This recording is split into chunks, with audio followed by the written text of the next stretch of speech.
I'm J.G. Michael, and this is Parallax Views.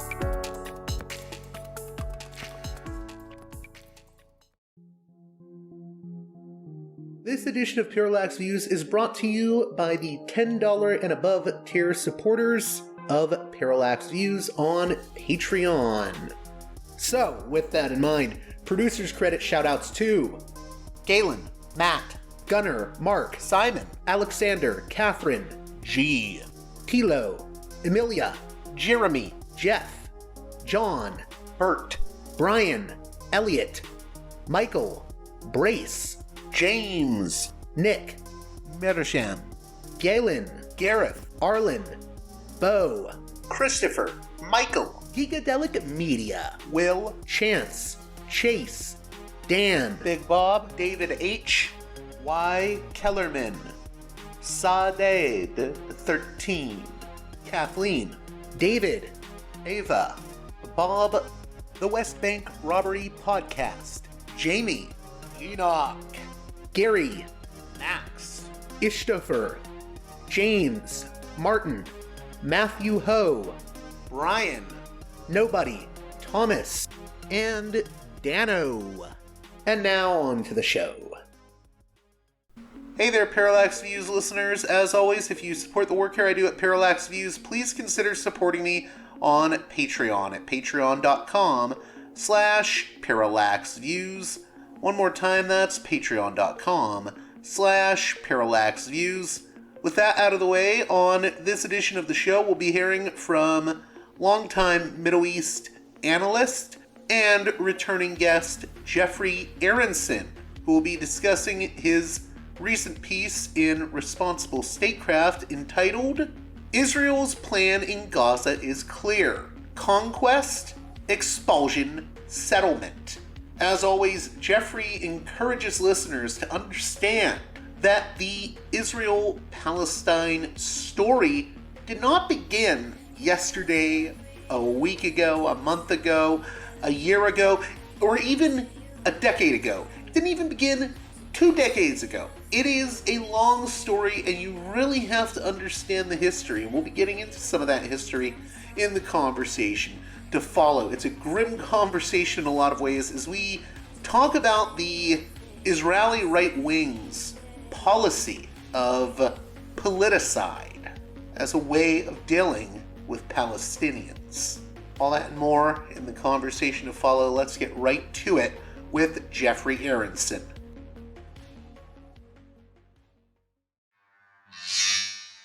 Welcome back to Parallax Views. A guest that I'm always nagging to come on every once in a while because I really appreciate his work. Geoffrey Aronson is a writer and analyst specializing in Middle East affairs. He was the director for Foundation for Middle East Peace and the editor of the bi-monthly report on Israeli settlement in the occupied Palestinian territories until June 2014. And we're going to be talking about a piece he wrote for Responsible Statecraft entitled Israel's Plan for Gaza is Clear: Conquest, Expulsion, Settlement.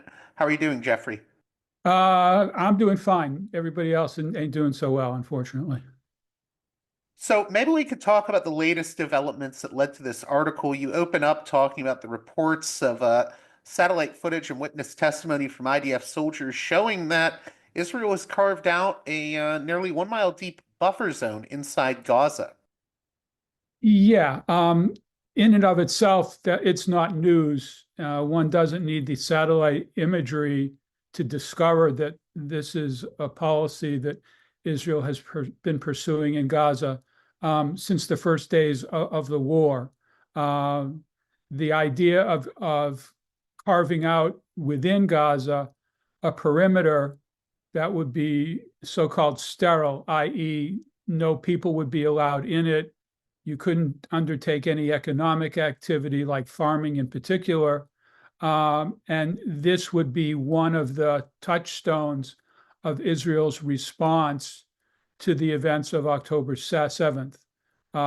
It served a security purpose, if you will, by distancing Palestinians from the border with Israel, but it also served an overarching sort of existential assessment on the part of Israel that their own history has taught them, if you will, that any Palestinian effort to undermine a territorial status quo established by Israel will merit punishment in the form of a loss of land in the first instance, and secondarily the establishment of Jewish settlements as a so-called Zionist response to Arab opposition to the idea of Jewish sovereignty in Palestine.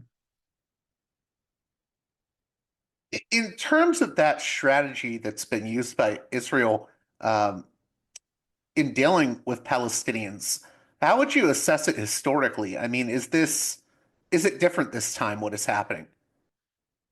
Well, it happened in the course of the first war, the war for Israel's independence, right? Which compromised the ability of Palestinians, you could say, undermine the Palestinian ability to establish any sort of Arab sovereignty in Mandate Palestine.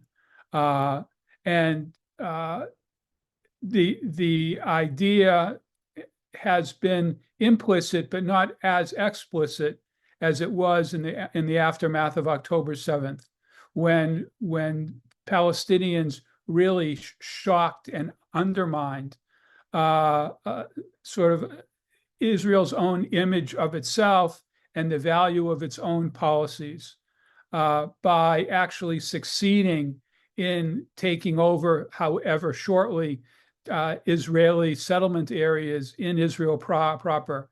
And the IDF, the Israeli army, was demonstrably unprepared for this and unable to safeguard the Jewish presence in Palestine, if you will, and their success, I guess you could call it, not, I wouldn't say forced, but it's inspired Israel to respond in a way which was historically consistent with the activities of the Zionist movement in the first instance and Israel itself after 448.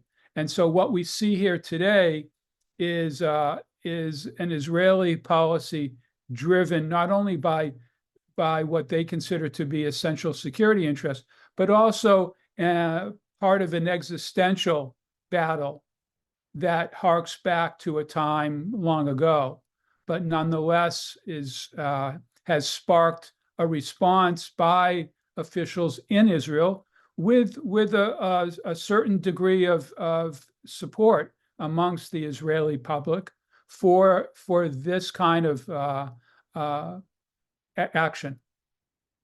I wanted to talk more about that aspect, the Israeli public itself, because I've had a lot of guests on to talk about this, and I think one thing that doesn't always get covered, at least in some of the media coverage I see, is just how resurgent the right wing is in Israel and how much of the public seems to resonate with a lot of the policies taking place. Can you speak to how important that is, or am I overstating it? Well, look, it's been a constant feature of the Israeli political scene since Menachem Begin won an unlikely victory in 1977, and for the first time brought the opposition Likud into a position of power.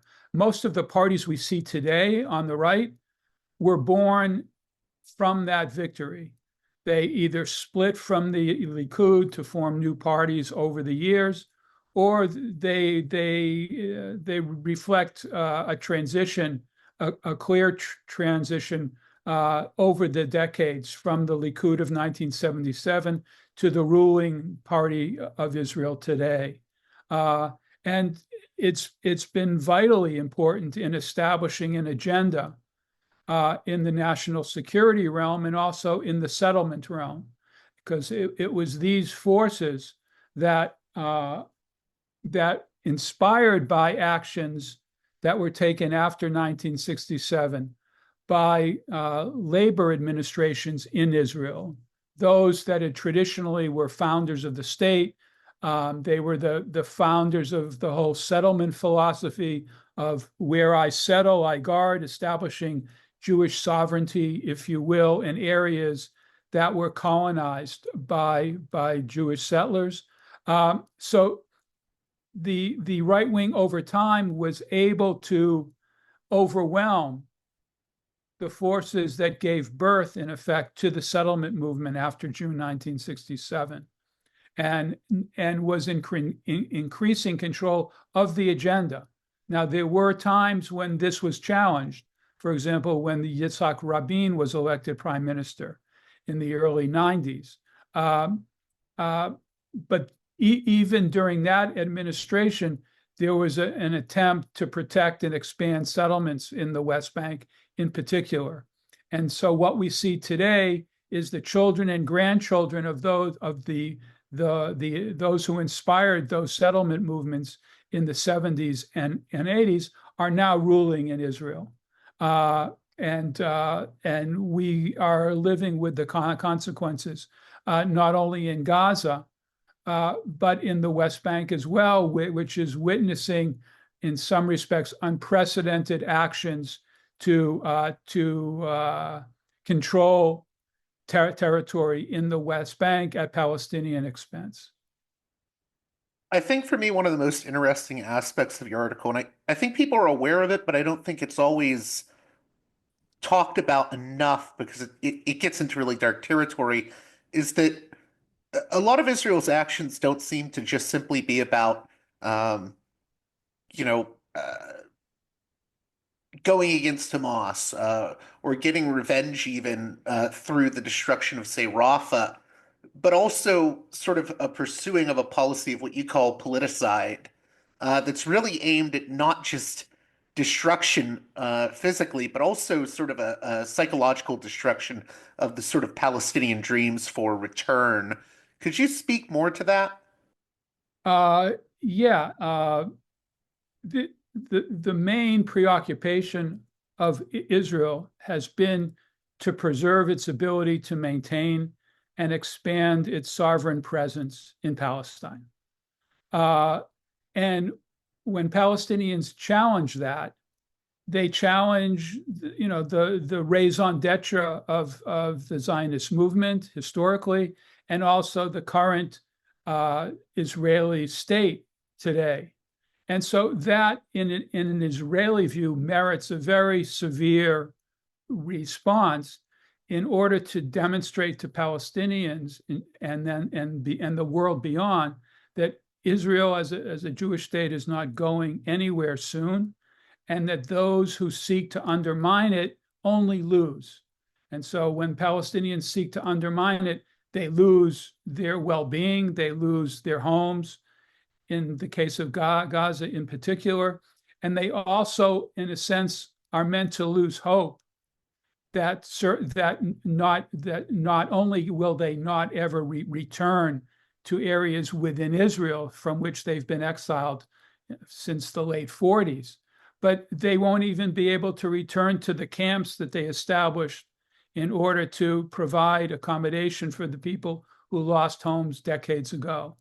So Palestinians, in a sense, they can't even dream of coming back to Israel proper, let alone if you ask them today, where's home? I want to go home. They want to go to Jabalia in Gaza. They want to go to Khan Yunis, right? So in some respects, that's a tremendous success for the Zionist movement by its ability to constrain even the ability to imagine the idea of an effective return to Palestine. And Palestinians are meant to count themselves lucky if they can even aspire to return to the camps in Gaza.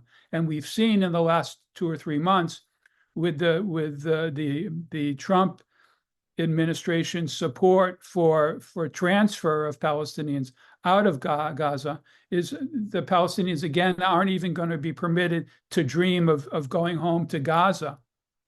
So the only thing that they're left with is dreaming of some other place in exile. Can you speak more to how you see this playing out with regards to the sort of what you say at the beginning of the article is that a lot of this hinges on Washington, D.C. Uh, yeah. I wrote an article, I think, soon after the war broke out, and I think the title was something like the day after tomorrow is today. And so when one was trying to assess what the parameters of Israel's victory would be, it wasn't that much of a challenge to enumerate sort of the essential elements which we've seen being implemented over the last year and a half or so. And so if we're looking at what tomorrow is going to look like, my response is take a look at what today is, and then that's what tomorrow is going to look like. So do you still hold that view where I think the first time we talked, actually, you said it's almost like a Back to the Future scenario. You said where, the future of Gaza is its past and its present is its past as well. Do you think that's still what is at play right now, or is Yeah, the yeah. Mhm. I think if anything, the Israeli government is more encouraged by developments, especially those in Washington, than in some respects it could ever have dreamed of. And we see the consequences of that today. The Biden administration, for all of its many extraordinary faults and shortcomings on this issue, at least made verbal protests about, entering Rafah for some months, or nudging Israel to send more goods into Gaza, to not great effect, but nonetheless. So all of that, even that pretense of support and interest, is absolutely absent on the part of the Trump administration. And the dogs bark, but the caravan keeps moving. And today, Gaza has to compete with numerous other issues of great import, some of which, or many of which, affect people personally in a way which hasn't been the case for some time. So making it all the much more challenging to move in what might be considered baby steps in the right direction. In terms of what happens from here, what do you think the most likely scenarios could be when it comes to what plays out next? I mean, you've been following this for so long. I think you can give an idea of maybe speculatively where this could end up. Well, the first thing you do is you look at the map, because the map tells the story. And the map that we see today is a reflection of where Israel wants to be and where it intends to be, and the shortcomings of the Palestinian ability to challenge that vision. So what we have here is what we've had since the early days of the conflict. The IDF, the Israeli military forces, asserting preeminent, or trying to assert preeminent control over the security situation and day-to-day life in Gaza Strip. At the time, I remember speaking with the Palestinian security official in the West Bank, and he said the Israelis want the entire Gaza Strip to be Area B. Area B is a reference to the Oslo era division of the West Bank into areas A, B, and C. Area B was the area where Israel would have unchallenged security control, but would permit Palestinian security forces to exercise nominal control. So what we see today is the IDF in direct occupation of the entire Gaza Strip. This reflects an experience that Israel had after the June 67 victory, when the Israeli army was the military ruler in Gaza and also in the West Bank. That's what we see today. and that we see them overseeing important, vital sort of aspects of Gaza's ostensible rehabilitation, which is absolutely dependent on Israel's support, which until now has not been much in evidence at all. So what we see is a constant security battle in Gaza, which, despite declarations of victory by the IDF, is far from being consummated. Hamas is still coherent. It still has fighters. It's still fighting a guerrilla war, which is very hard to defeat. Israel, again, this problem didn't exist or didn't just appear in October 7, excuse me. The Gaza Strip has been in revolt off and on for 50 years. And Ariel Sharon was one of the first who went into Jabalia in 1970 as commander of the Israeli forces there. And what he did is he bulldozed a checkerboard schema throughout Jabalia in order to facilitate the movement of IDF forces in and through the camp. Okay, and here we are 50 years later, and they've decided that in order to win, the camp cannot exist at all. And those Palestinians there have to be farmed out somewhere. Yeah. So tomorrow looks like today, and today looks a lot like what yesterday brought us as well. It's interesting because that was going to lead into a question I had for you about Ariel Sharon when he was prime minister, his evacuation of the Israeli settlements in 2005 in the Gaza Strip. How important is it to look back on that incident and comparing it to where we're at now? Well, the collective wisdom in Israel is that was a tremendous failure, and it showed the fallacy of trying to enable Palestinians to rule themselves in some measure without reinvigorating their insatiable desire to undermine the Jewish state. That's the consensus view today. Now, there's a countervailing narrative that deserves to be told here. When Sharon decided to leave the Gaza Strip, he did it primarily because he understood that his days as an Israeli leader were coming to an end because of his age. And he really didn't trust any of those who were supposed to succeed him to do the right thing. So had he been 20 or 30 years younger, I do not believe he would have argued to leave the Gaza Strip.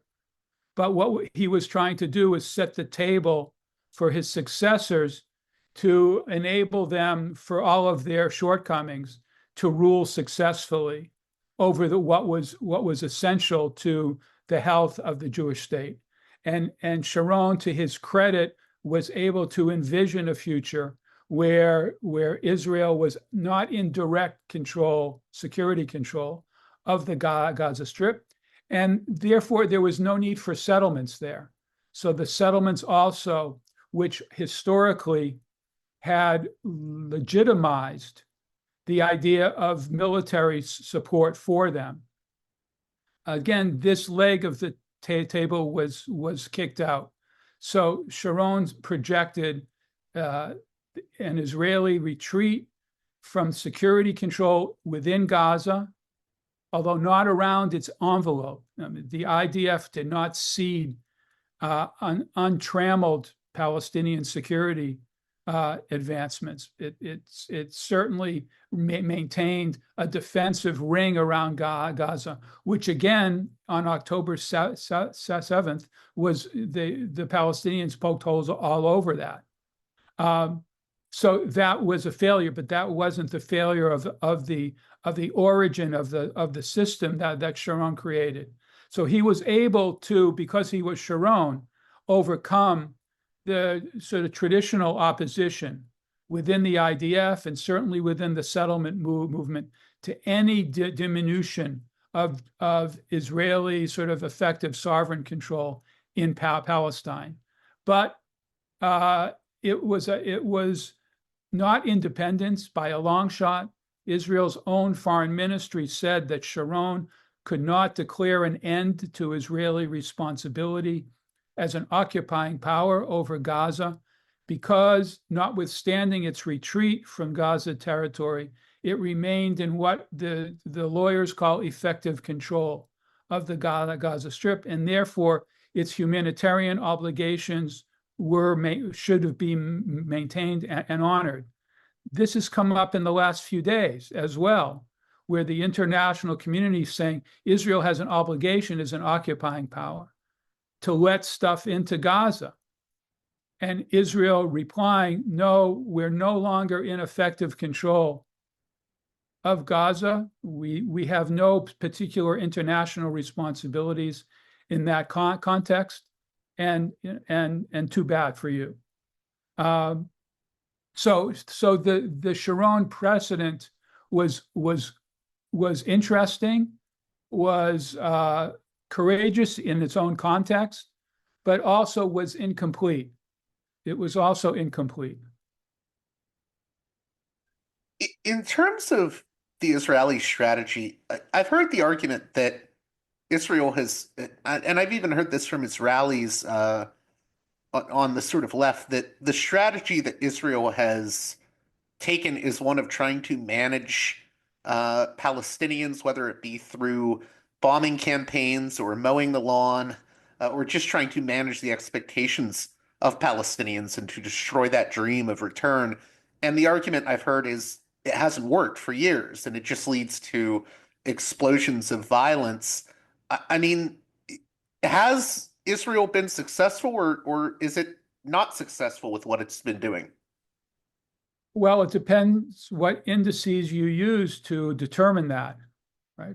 If you look at Israel's GNP, if you look at the health of its population, if you look at other examples of sort of a modern functioning society, you might come up with conclusion number one. But if you look at the fact of its imperfect assimilation of Arabs in Israel and Palestinians in general, then you might come up with other conclusions. The point is, through all this, Israeli energy and Palestinian countervailing energy to solidify on the one hand and to challenge and undermine on the other hand, the territorial status quo remains alive and vibrant and the source of the conflict. And there's no diminution whatsoever on either side of their intent to, on the Israeli part, to establish and expand Jewish sovereignty west of the Jordan, and on the Palestinian side, to make sure that the Israelis don't enjoy a moment of that victory. In terms of expulsion, I mean, are there any barriers to that happening? Well, absolutely, there are barriers to it. There are tremendous barriers to it. But again, on the other hand, what we've seen is an intrusion of this idea as somehow an acceptable political option that serious policymakers should be thinking about and addressing. That's a tremendous change. That's a tremendous change historically. That you can now mention the idea of expulsion and transfer in polite company, and you won't suffer for it. In fact, in a domestic, the euphemism I think gets thrown around now. They don't even call it expulsion. They're saying it's voluntary migration. Yeah, Orwell is alive and kicking here. So yes, but the reality of the matter is that this option is now on the table by people whose ability and power and intent should not be dismissed without close consideration. And that's an extraordinary development in the history of Palestine. Because even in 48, I mean, people sought to sugarcoat the expulsion or the transfer out of Israel. And in contrast to today, when people are basing sort of a political agenda on their intent to do so, and bragging about the fact that they've now got support in Washington for such an option. No, it's an extraordinary development. What do you see as, I mean, is the fact that Hamas hasn't been completely dismantled or driven out of Gaza the biggest obstacle? And is there also the obstacle of, I mean, it doesn't seem like many countries want to take in Palestinians as refugees. Now, I don't think I think the obstacle remains the revulsion of the international community and also within Israel to this idea being implemented on primetime TV. It's just not on. Those people who are looking to dissect the details of, how many will Somalia take and how many would Malaysia take, that's not where great minds should be today. I just had one or two more questions. I wanted to ask you, and this is sort of a broader question, but since you've been covering this for years, is there maybe one or two things that you think people overlook when it comes to talking about Israel-Palestine, or just don't understand? Like, what have you understood that maybe you don't see other people taking in enough? All too often, people believe that the story begins with the day that they became interested in it.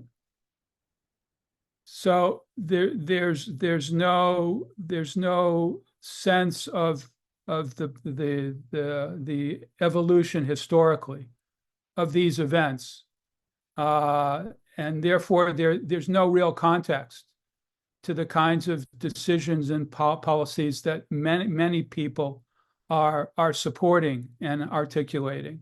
So, if anything, I think there's a need to have a bit of humility here and looking at problems that reach much further back than the evening news broadcast that introduced you to this problem last night, and that sober consideration of the contemporary problems is certainly valuable, but it needs to be you need to take note of the problems that created the problem that we're now facing today. And this again isn't only a Palestinian way of looking at things. I mean, you need to look at Ukraine or virtually every issue that confronts us in its own context, and not to assume that you've become an expert overnight because you can finally find Gaza on a map.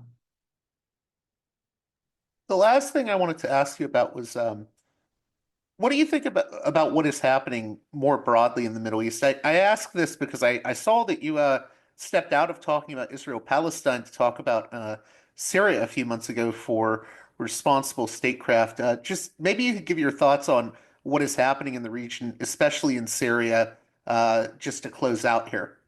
Well, to close out, the most outstanding point is how weak the Arab system is. And if you look over the last 30 or 40 years, perhaps even less, and count the number of Arab capitals that have been occupied by foreign forces, you end up with quite a few.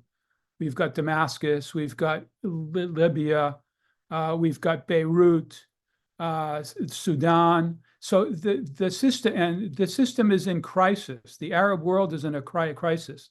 It's tremendously weak, notwithstanding the oil millions and billions that are coming its way.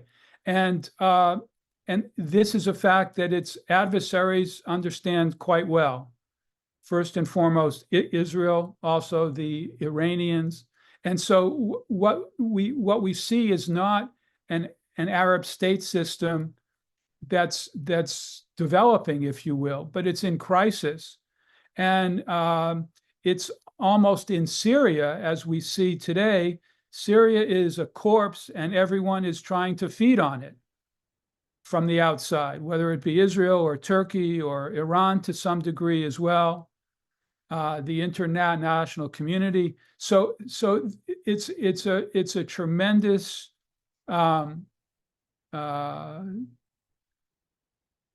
depressing reality that Arab states have been unable not only to secure themselves internally, but are now, are now the object of the desires of their nominal enemies and all along their borders. So I neglected to mention Baghdad as a capital occupied. Who can forget? So this, to my mind, is the main point of entry when one tries to understand what's going on in that part of the world, is how weak the Arab states are. What are the biggest implications of that? If my listeners are having trouble understanding the importance of that weakness. Well, it means the appetite of your neighbors grows. That's it. Everybody wants a piece of the corpse for their own purposes. And that's what we've seen. We see it in stark relief today in Syria, where you see the country being claimed by its neighbors in some large part. And people are carving out a place for themselves in its future. We went through this in Baghdad too. In the early days, and that's still unfolding as well, in terms of how the Iraqi state system is going to actually manage itself. Until now, it hasn't been a tremendous success by any means, and you may see a split in Iraq as well.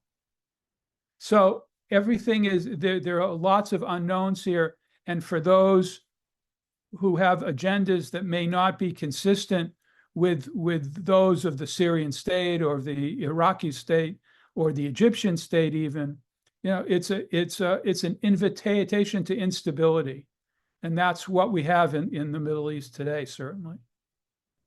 I have to be honest. So the one criticism I've got when I've had you on the show before is folks will say it's so grim.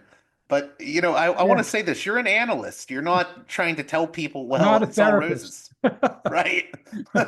I mean, are there any silver linings though? Or I hate to ask that question, but one of my listeners asked me to ask you that the next time I had you on. Is anything good happening here? Well, I suppose things could be worse. Things could be worse. They can absolutely be worse.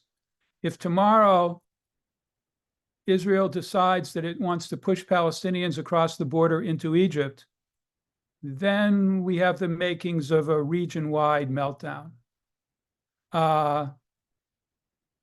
Do we have good news here?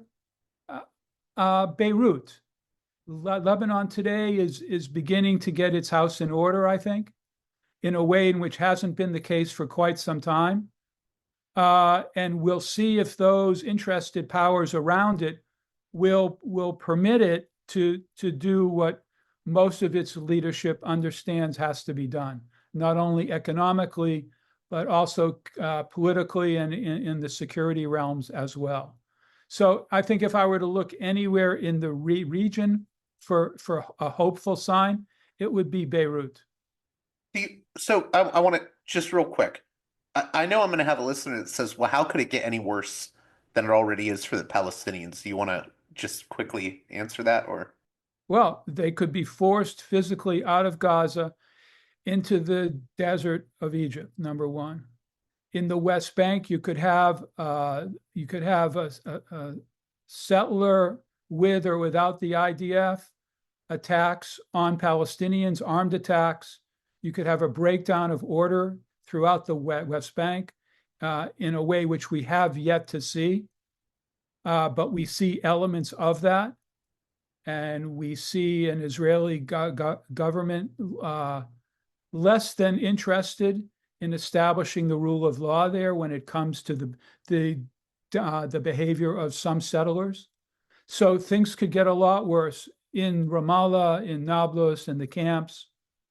Absolutely, it could be worse. You could have members of the Palestinian security services who have yet to turn their arms against settlers or the IDF. That could break down. So there's no shortage of problems that could get worse. I think the way you put it to me once was the Palestinians, I think you said, they live in an unbearable situation in many ways.